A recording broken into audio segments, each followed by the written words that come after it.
In chapter 5, module number 1, we shall study about another new type of derivative known as intrinsic derivative. Here we shall define intrinsic derivative of tensors and vectors, and then we shall apply into some different formulas like Serret-Frenet formulas in helix, in Burton curves, etc. We also introduce here a new coordinate system called curvilinear coordinate system. So, let us first define intrinsic derivative. Now, in module 1 of chapter 5, we shall first introduce intrinsic derivative of tensors and vectors. In section 2, we shall study about curvilinear coordinates in E3, that is space. The first, we define a curve in a space in the following way. A space curve is the totality of points whose coordinates xi satisfy equations of the form xi equal to pi I t, I equals to 1 to 3.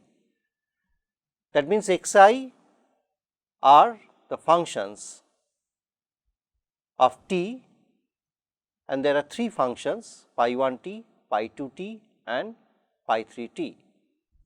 For study of curves by method of calculus, its parametric representation is convenient, because as t is a parameter, we can differentiate with respect to t in various ways.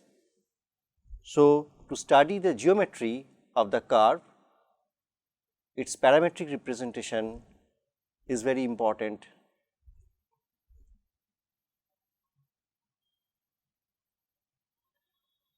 Though it is defined with respect to t, but the natural parameter of a curve can be considered as the arc length, because arc length is invariant under the transformations. So, we can define arc length in this way: arc length from a point p 0 to a variable point p on C is defined by this integration s equals to integration t 0 to t root over g I j dx I dt dx j dt dt. So, this formula will give us the arc length in a Riemannian space of dimension 3.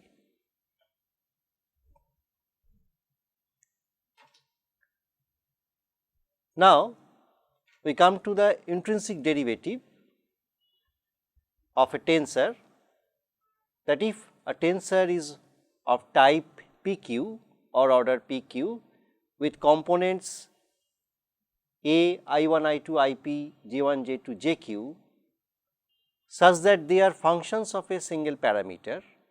So, we are considering here that the components are the functions of single parameter t. Then intrinsic derivative of such components with respect to t is defined by del t A I1 I2 IP J1 J2 Jq equals to A I1 I2 IP J1 J2 Jq comma k dxk dt. That means, the covariant differentiation with respect to xk has been done to A I1 I2 IP J1 J2 Jq with a product of dxk dt. So, intrinsic derivative of A I1 I2 IP and G1 J2 JQ is defined by the equation number 3. In our last chapter, we have seen how the covariant differentiation has been done. So, intrinsic derivative is again done with the help of covariant differentiation. So, comma denotes the covariant differentiation.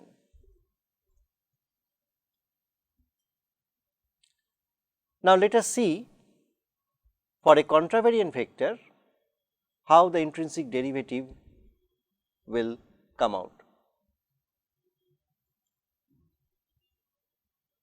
So, del ai del t can be written as ai comma k dxk dt. That means, ai comma k is the covariant differentiation of ai with respect to xk. And we know the expression of ai comma k is del ai by del xk plus a m gamma I m k with the product of dxk dt. Now, from the theory of partial derivatives, the first term of the right hand side will come to dai dt plus am gamma I m k dxk dt. So, equation number 4 is the intrinsic derivative of contravariant vector whose components are ai. Similarly, intrinsic derivative of a covariant vector whose components are a lower I can be expressed in equation number 5, that is del ai del t equals to dai dt minus am gamma m I k dxk dt. So, we can see that for contravariant vector there is coming a plus sign, but for the covariant vector is coming a minus sign. Let us think about the intrinsic derivative of the fundamental tensors and Kronecker delta, and we can prove that they are all 0. Proof is very elegant. Del g I j del t can be written as g I j comma k dxk dt, and from the previous chapters Ricci's theorem, we know that g I j comma k is equal to 0. That is, the fundamental tensors are covariantly constant. So, applying that result, it follows directly that del g I j del t is equal to 0. In a similar manner, the other results will also follow.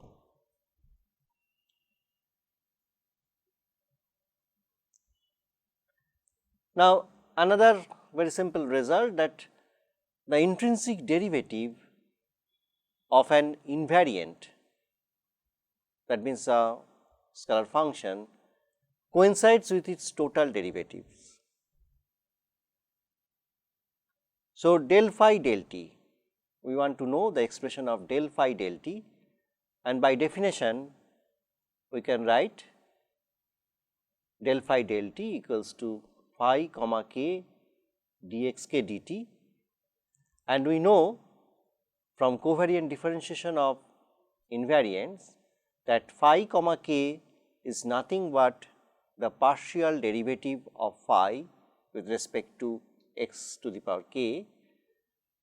So, we can write del phi del x k dx k dt, and from the theory of partial derivatives that can be expressed as d phi dt.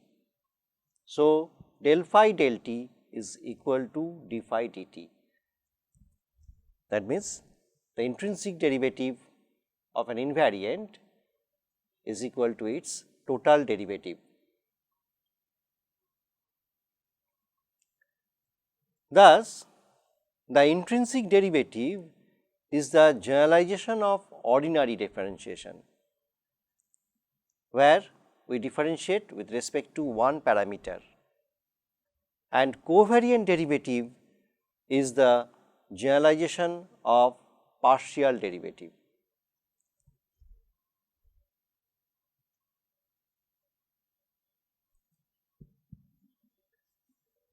Now, let us introduce a new coordinate system named curvilinear coordinate system in space. As the space are not flat, so we need a new type of coordinate system, and its name is curvilinear coordinate system.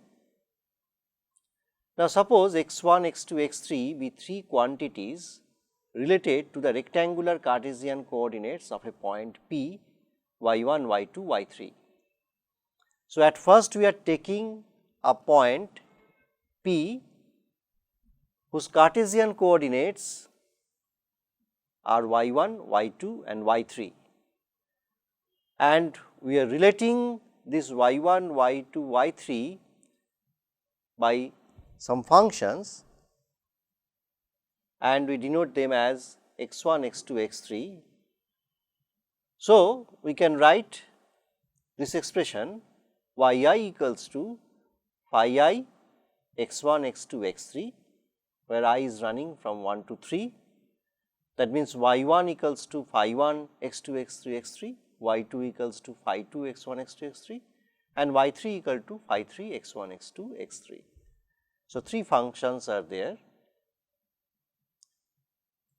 and we have to assume that phi i's must be independent such that the Jacobian will not vanish.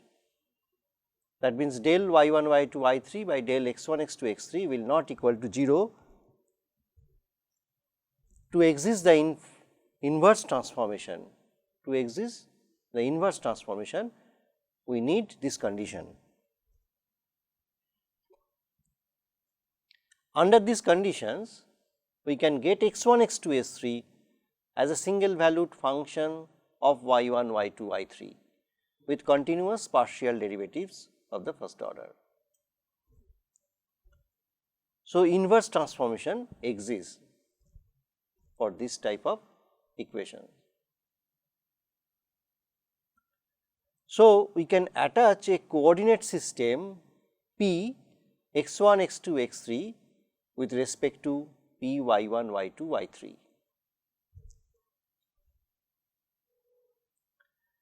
Such a coordinate system is called curvilinear coordinate system of the point P. Now, let us explain the fact given by the equations earlier.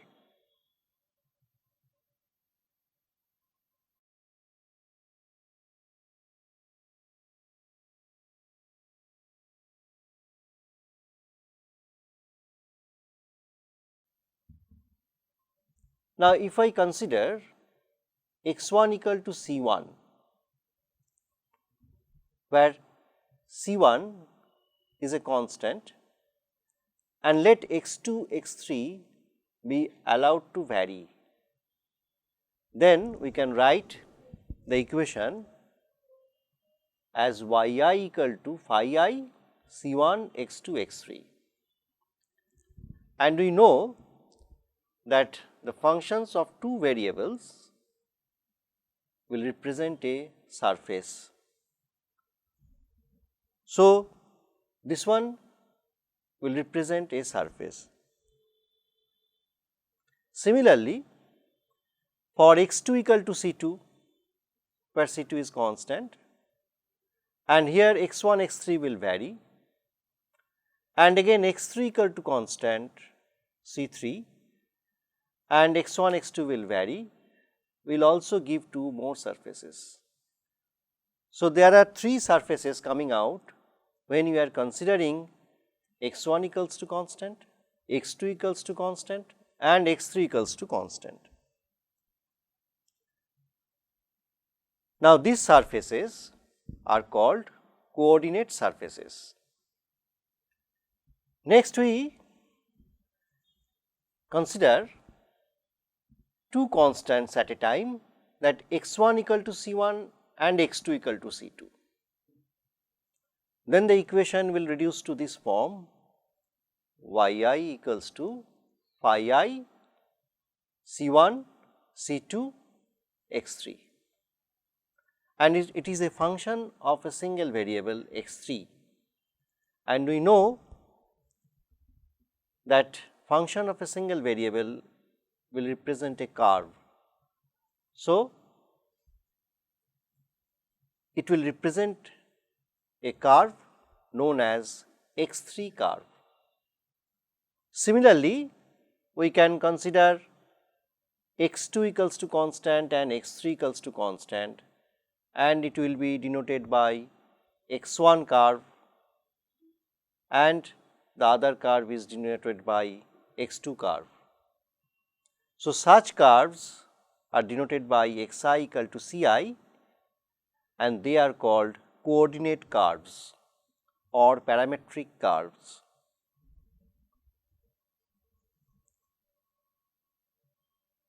Now, these curves, which are called the coordinate curves, and P is the point of intersection of these curves with coordinates x1, x2, x3, and this one is called curvilinear coordinates of P. So, P has now 2 type of representation. One for Cartesian coordinate system, it is denoted by y1, y2, y3, and at the same position, if we consider that P is lying on the intersection of 3 curves, x1 curve, x2 curve and x3 curve.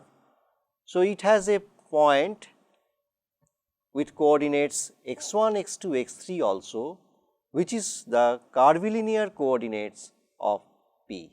Now, let us see 2 examples of this new type of system, that is curvilinear coordinate system: spherical polar and cylindrical polar coordinate system, where y1 equals to x1 sin x2 cos x3, y2 equals to x1 sin x2 sin x3, and y3 equals to x1 cos x2. So, this is the 3 functions, that is the transformation rule from Cartesian coordinate system to polar spherical coordinate system, and this x1, x2, x3 will frame a curvilinear coordinate system on sphere. Similarly, y1 equals to x1 cos x2, y2 equals to x1 sin x2, and y3 equals to x3. For these transformations on cylinder, x1, x2, x3 will frame a curvilinear coordinate system on a cylinder. Now, let us see an example where we can observe that the equation of sphere is quite different when it is expressed in spherical coordinate system than in rectangular Cartesian coordinate system. Let us see the example.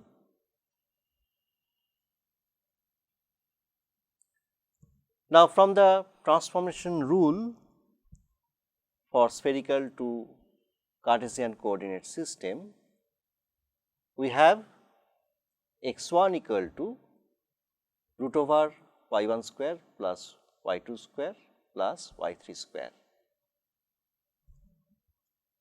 This is coming from the equation represented just earlier. X2 is coming to cos inverse y3 by root over y1 square plus y2 square plus y3 square. And so, if we put x1 equals to 4x2, the values obtained above, and simplifying, we get that it represents y1 square plus y2 square plus y3 minus 2 whole square equal to 4, which is a sphere in Cartesian coordinate system. Its equation is this one, and it is a sphere with center 0, 0, 2 and radius 2. So, when a sphere is represented in Cartesian coordinate system with this equation, it can be represented in spherical coordinate system with the above equation x1 equal to 4 cos x2.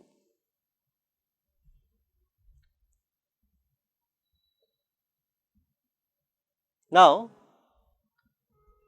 let us see the line element of E3 in curvilinear coordinate system is given by ds square equal to gij dxi dxj.